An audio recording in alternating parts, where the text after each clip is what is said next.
Mas e aí?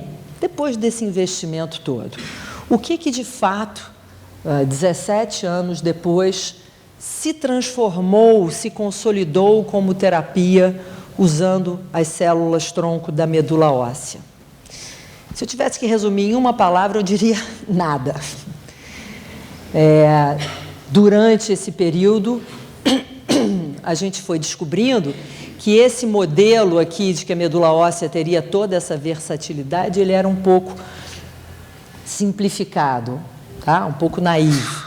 E que, na verdade, alguns grupos mostraram que aquelas células que a gente injetava lá no coração do camundongo, e a gente achava que elas estavam se transformando em músculo cardíaco, elas estavam, na verdade, secretando fatores que recrutavam células do próprio animal e que promoviam alguma regeneração daquele músculo cardíaco. Quer dizer, o mecanismo era completamente diferente. Então, esse modelo aqui, ninguém mais acredita que uma célula da medula óssea seja capaz de virar fígado, neurônio ou coração. Né? Hoje em dia, a gente reconhece que a plasticidade, a versatilidade dessas células é muito limitada, o que não significa que elas não tenham nenhum valor terapêutico. Tá? Então, quer dizer, o que aconteceu? A gente teve que voltar para a bancada, a turma que trabalha com as células tronco da medula óssea, voltar para a bancada para saber que células, quando eu falo de medula óssea, eu estou falando de uma população muito heterogênea de células. Talvez algumas células ali tenham algum efeito terapêutico, mas a gente precisa, então, entender quais são. A gente estava fazendo uma pesquisa de uma forma muito empírica, colocando a célula lá no coração do paciente e vendo se ele melhorava, sem saber exatamente como que ele melhorava. Né? Não tem problema, parece que a gente tomou aspirina durante décadas sem saber exatamente como ela funcionava. Às vezes faz parte, mas a gente viu que, como não funciona, a gente agora tem que entender os mecanismos por trás disso aqui para ver se a gente consegue aumentar, de fato, o poder terapêutico da medula óssea. Mas nenhuma daquelas promessas se concretizou, com uma exceção, que foi o uso dessas células da medula óssea para doenças autoimunes. A gente descobriu durante essa década aí de pesquisa que na medula óssea a gente tem células que, tudo bem, elas não viram células produtoras de insulina, mas elas têm uma capacidade de suprimir o sistema imunológico do paciente que está atacando o seu próprio pâncreas. E essas pesquisas foram feitas aqui em Ribeirão, principalmente pelo professor Júlio Voltarelli, e elas seguem em andamento no Centro de Terapia Celular aqui do Hemocentro, e que é um dos CEPIDs da FAPESP. Então, a gente tem um foco em pesquisa básica, em pesquisa aplicada e ensaios clínicos, e aí a gente também tem a parte de educação e de inovação. Mas pensando aqui nessa parte de ensaios clínicos, seguem aqui, então, as pesquisas e os ensaios clínicos para o tratamento dessas várias doenças autoimunes com células da medula óssea. E a ideia aqui é que as células da medula óssea vão interromper o ataque autoimune desses pacientes. Então, tem alguns casos de pacientes com diabetes do tipo 1, que é a diabetes autoimune, em que, por alguma razão, o sistema imunológico desse paciente ataca as células do pâncreas. Então, já mostraram que alguns dos pacientes tratados com células-tronco da medula óssea, esse ataque autoimune foi interrompido. Então, ele consegue, então, ainda poupar algumas das suas... Vejam que é diferente de eu dizer que a célula da medula óssea está produzindo insulina. Não é isso, o mecanismo é diferente, mas é um mecanismo de imunossupressão útil e efetivo, parece efetivo aqui para esses pacientes. Então, esses estudos seguem, aumentando o número de pacientes, passando para a fase 2 e fase 3, que a gente ainda tem. E aqui a gente entende muito bem qual é o mecanismo. O mecanismo é essa imunossupressão. Bom, e aí o que aconteceu também ao longo desses anos é que a gente foi descobrindo células-tronco adultas em vários outros órgãos no nosso organismo. Então, a gente já reconheceu que existem células-tronco cardíacas, que, de novo, são células-tronco, mas com uma capacidade de diferenciação limitada. Elas conseguem se transformar em músculo cardíaco ou elas conseguem gerar vasos. Tá? Mas são importantes. Existem células-tronco no intestino, existem células-tronco no cérebro, células-tronco neurais, capazes de gerar as células do sistema nervoso. E essas células-tronco, que a gente chama de tecido específico, elas são responsáveis por um pouquinho de renovação que a gente tem dos nossos tecidos. Tá? Elas têm essa capacidade. Só que em situações extremas, seja num infarto ou num AVC, elas não conseguem dar conta do dano e regenerar aquele dano tão grande. Então, a ideia dos pesquisadores que trabalham com essas células-tronco adultas, tecido específico, é conseguir isolá-las, multiplicá-las no laboratório. E aí agora, se eu consigo injetar uma quantidade grande dessas células num coração infartado, aí talvez elas consigam regenerar aquele músculo infartado. Então, essas pesquisas estão andando nesse caminho com as células-tronco adultas. E aí, se a gente for voltando aqui atrás no desenvolvimento, a gente chega nesse estágio do desenvolvimento, que é aquele blastocisto que eu mostrei para vocês no começo da aula, que é muito especial.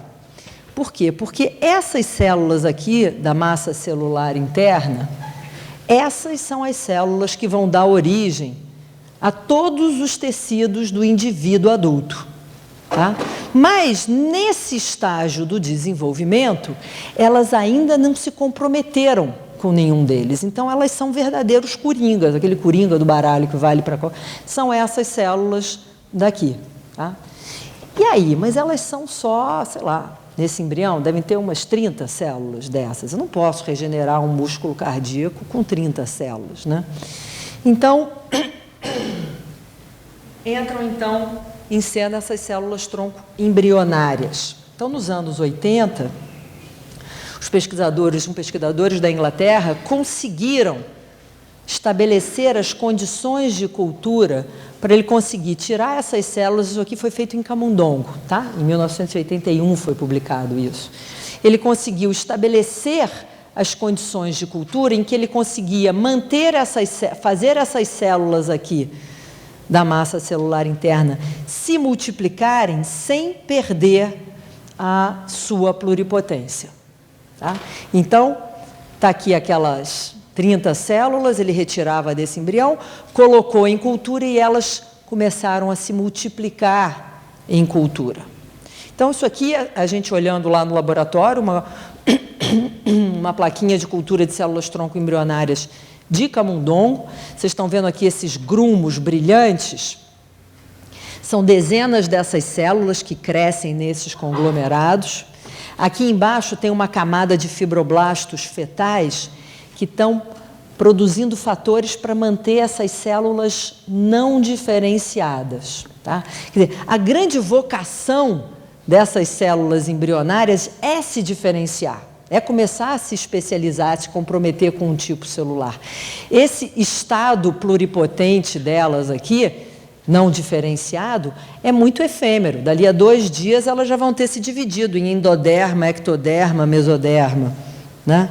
Então, as condições de cultura para fazer com que elas se multipliquem sem se diferenciar são muito, muito específicas.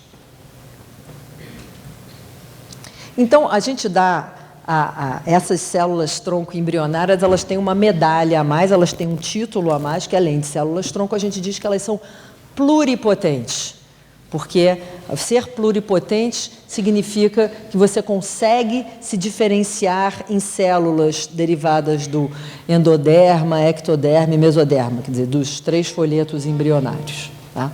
Aquelas outras células adultas, a gente chama elas de multipotentes. Então, por exemplo, a célula tronco cardíaca, ela consegue virar músculo cardíaco e vaso, mas é tudo ali daquele mesmo órgão. Então, a gente diz que ela é multipotente. Essa aqui é pluripotente. Muito bem, eu peguei aquelas células, tirei do embrião, coloquei elas numa situação completamente artificial. Elas se multiplicaram muito mais do que elas se multiplicariam naquele estado, né, no embrião. Como é que eu consigo demonstrar que elas seguem sendo células tronco pluripotentes, que elas ainda têm a capacidade de se transformar em qualquer tecido que eu queira?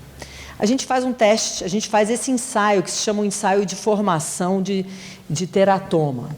A gente pega essas células e injeta elas num camundongo imunodeficiente. Tá?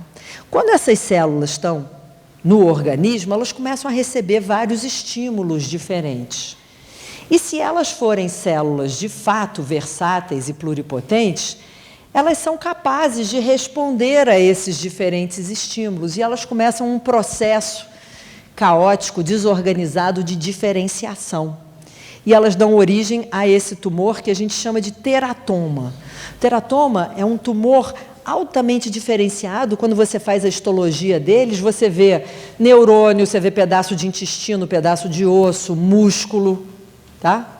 Então, isso é uma forma atrapalhada, confesso, de eu mostrar que essas células têm essa capacidade, né? Se eu consigo achar todos esses tecidos aqui dentro do tumor que elas formaram. Mas vocês concordam também que isso é a última coisa que eu quero que aconteça no meu paciente, né? Se eu estou querendo lá tratar a doença de Parkinson, eu vou, na melhor das intenções, coloco umas células embrionárias no cérebro dele e torço para que elas saibam que elas têm que se diferenciar em neurônio dopaminérgico. Não é isso que vai acontecer. Elas vão formar esse tumor aqui. Tá? Então, como usar essas células em terapia? A gente tem que dizer para elas primeiro, no laboratório, o que a gente quer que elas virem. Tá? Então, a gente sabe que essas células, se continuassem aqui no embrião, elas iam começar um processo de diferenciação muito organizado e dar origem a todos esses tecidos. Né?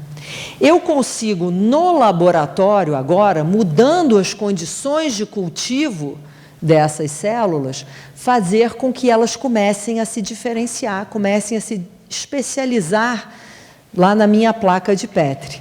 Então, esse aqui é um exemplo em que a gente pegou aquelas células e deixou elas se diferenciando, e vocês conseguem ver que elas estão aqui se contraindo? Eu estou olhando no microscópio, da mesma forma que eu estava olhando antes, só que aqui elas se diferenciaram em músculo cardíaco, e elas formam, então, esse conglomerado de cardiomiócitos que tem essas contrações rítmicas. Isso eu estou vendo na placa de cultura. A gente também encontra na nossa placa de cultura, por exemplo, essa região aqui que se transformou em neurônios. Eu tenho aqui uma bolota cheia de neurônios e as suas ramificações, que eu também consigo produzir a partir dessas células. Tá?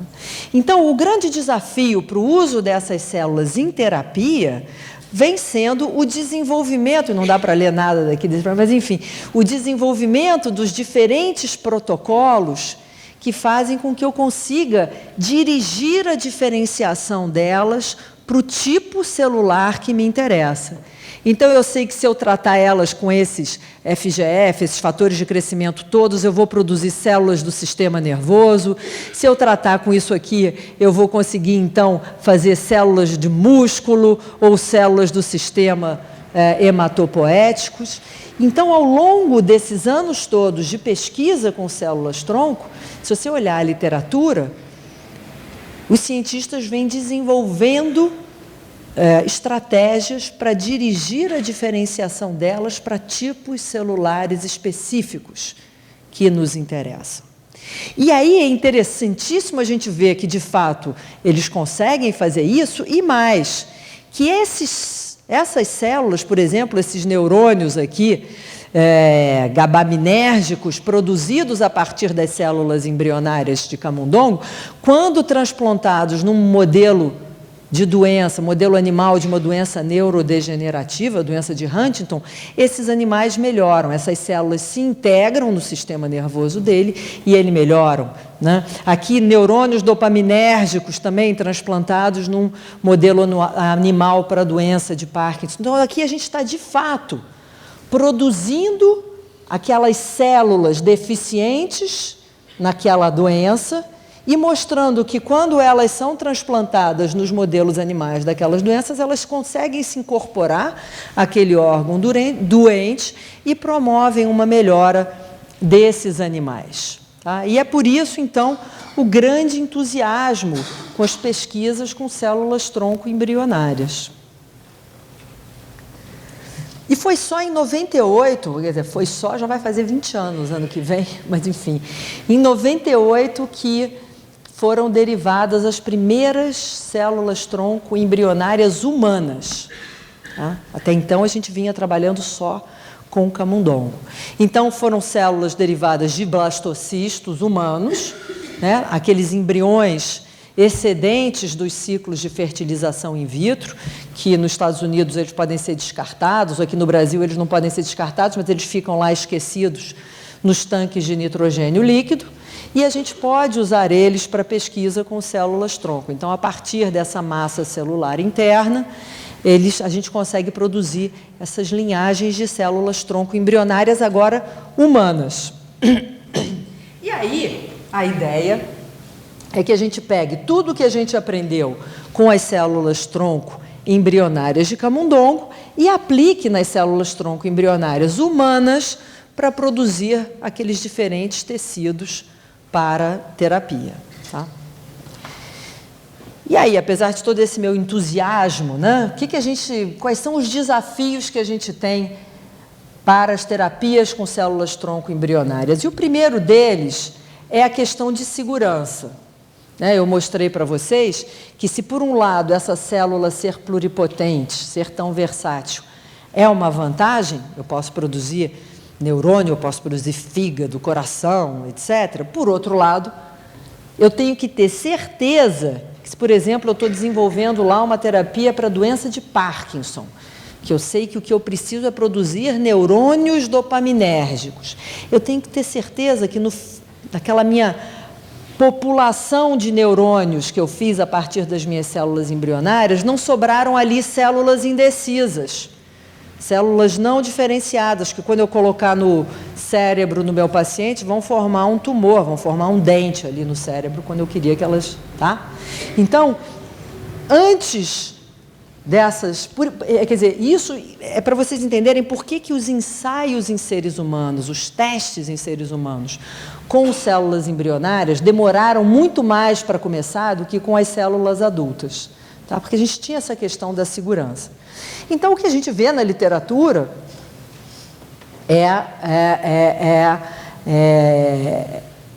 que as pessoas, alguns grupos, conseguem demonstrar que a população de células que eles fazem não produzem tumor em modelos animais, e aí, com isso, começam a ter permissão para testar em seres humanos.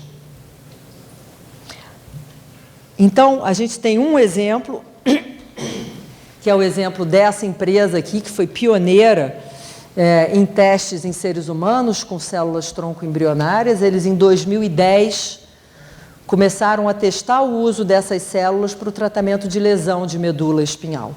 Então, eles passaram anos desenvolvendo um protocolo para transformar as células embrionárias em oligodendrócitos, que é um tipo específico de célula do sistema nervoso.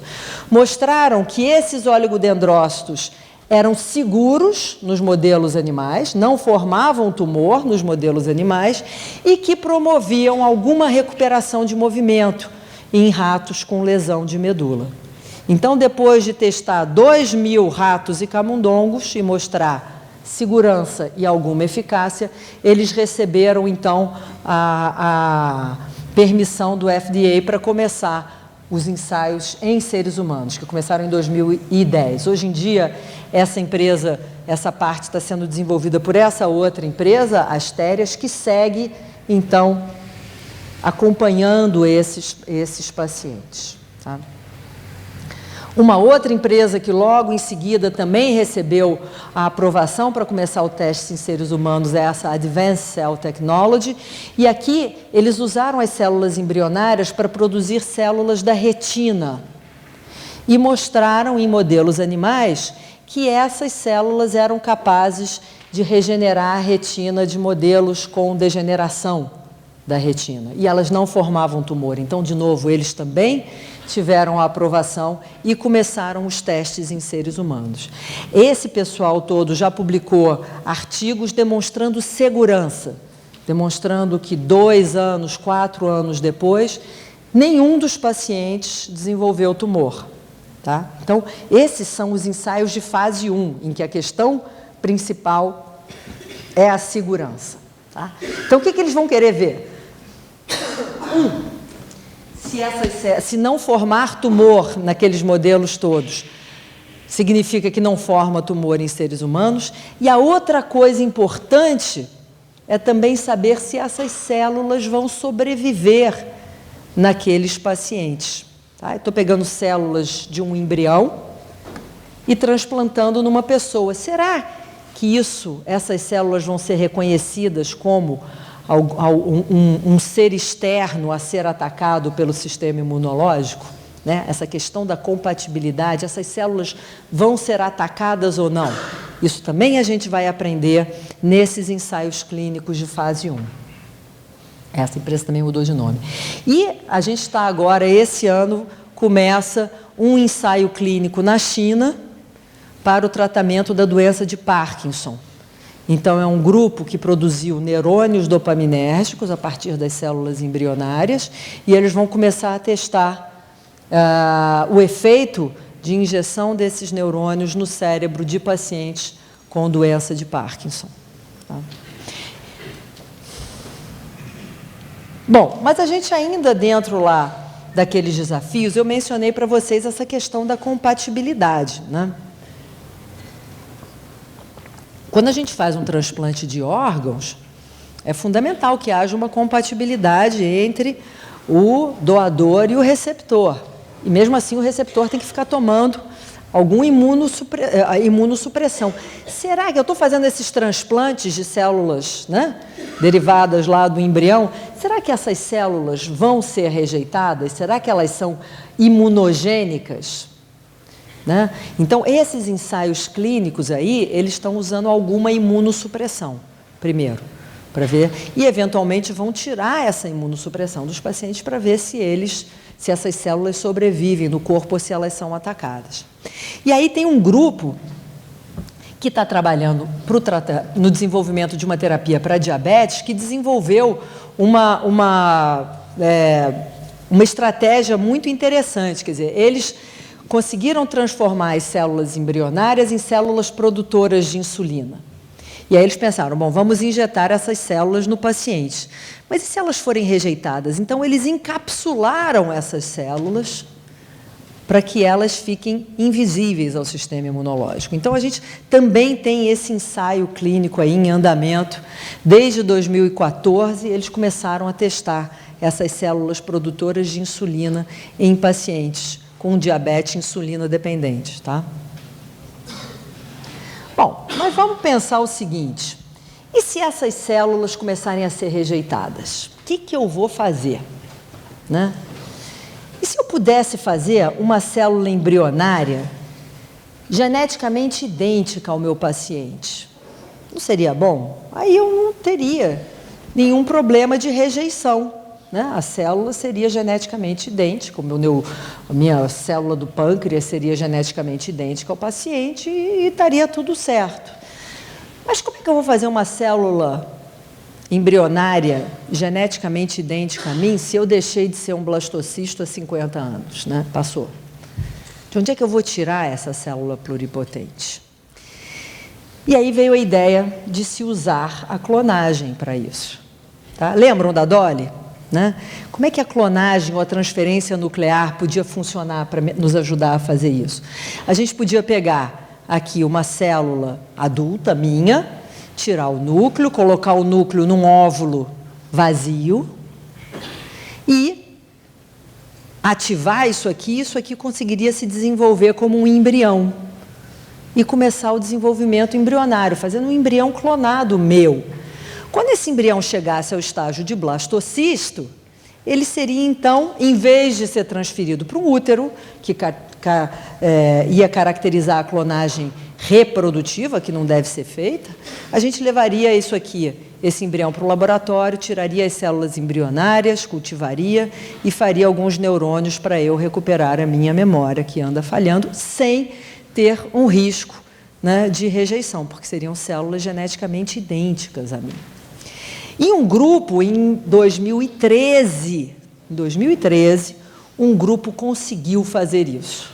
Conseguiu fazer com bastante eficiência embriões humanos clonados, retirar as células embrionárias e transformar elas em células diferenciadas. Eles não fizeram terapia em ninguém, mas mostraram ser possível fazer isso com seres humanos. Vocês ouviram falar dessa pesquisa? Viram no jornal? Lembram algum barulho muito grande? Mais ou menos, né? Alguns lembram. Por que isso não teve um impacto tão grande?